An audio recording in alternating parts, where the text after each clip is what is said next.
अस्सलाम वालेकुम। आज का डिस्कशन टॉपिक है फ्यूचर कॉन्टीन्यूअस टेंस यानी कि फ़ेल मुस्तकबिल जारी। इस टेंस में उन एक्शंस का जिक्र किया जाता है जो कि फ्यूचर में किसी खास वक्त पर जारी होते हैं। अब इसका सेंटेंस स्ट्रक्चर देखें। फर्स्ट पे है सब्जेक्ट, देन विल बी और शेल बी। उसके बाद है वर्ब और आईएनजी, क्योंकि ये कॉन्टीन्यूअस टेंस है तो इसलिए यहाँ पर वर्ब के साथ आईएनजी आएगा। देन उसके बाद है ऑब्जेक्ट।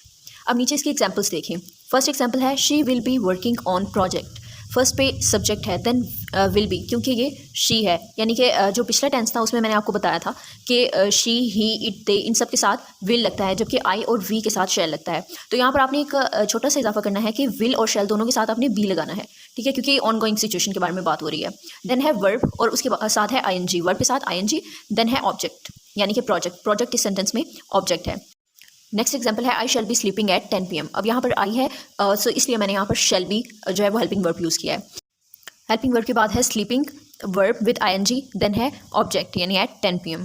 सिंपल सेंटेंसेस के बाद अब आते हैं इसके नेगेटिव सेंटेंसेस। इसके नेगेटिव सेंटेंसेस के सेंटेंस स्ट्रक्चर में आपने एक छोटा सा चेंज करना है कि सब्जेक्ट के बाद जब आप हेल्पिंग वर्ब लगाएंगे तो विल के बाद आपने नॉट लगाना है, क्योंकि नेगेटिव सेंटेंस है। उसके बाद आपने बी लगाना है। इसी तरह आपने शेल लगाना है और शेल के बाद आपने नॉट लगाकर फिर बी लगाना है। और बाकी जो सेंटेंस स्ट्रक्चर है वो सेम ही रहेगा, यानी कि वर्ब विद आईएनजी और ऑब्जेक्ट।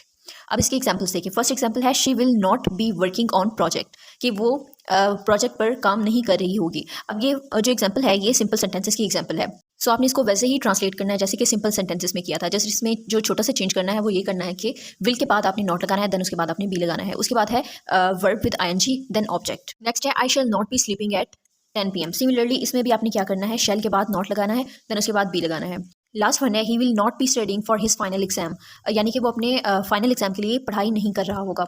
सिमिलरली इस पर भी आपने वही रूल अप्लाई करना है जो कि ऊपर वाले सेंटेंसेस के ऊपर किया। नेगेटिव सेंटेंसेस के बाद आते हैं इसके इंटरोगेटिव सेंटेंसेस यानी कि सवालिया जुमले।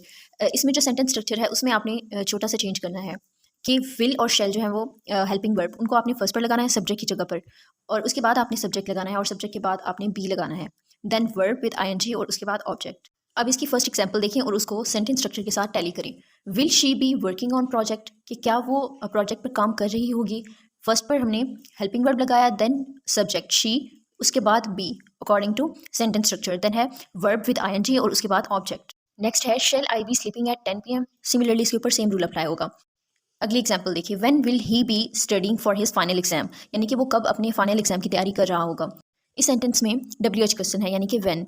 जो WH क्वेश्चन है उनमें आपने क्या करना है, अगर इस तरह के सेंटेंसेस हों तो आपने इन वर्ड्स को फर्स्ट पर लगाना है, उसके बाद आपने हेल्पिंग वर्ब लगाना है, देन सब्जेक्ट और उसके बाद बी, और उसके बाद जो है वो सारा सेंटेंस स्ट्रक्चर सिमिलरली वैसे ही होगा।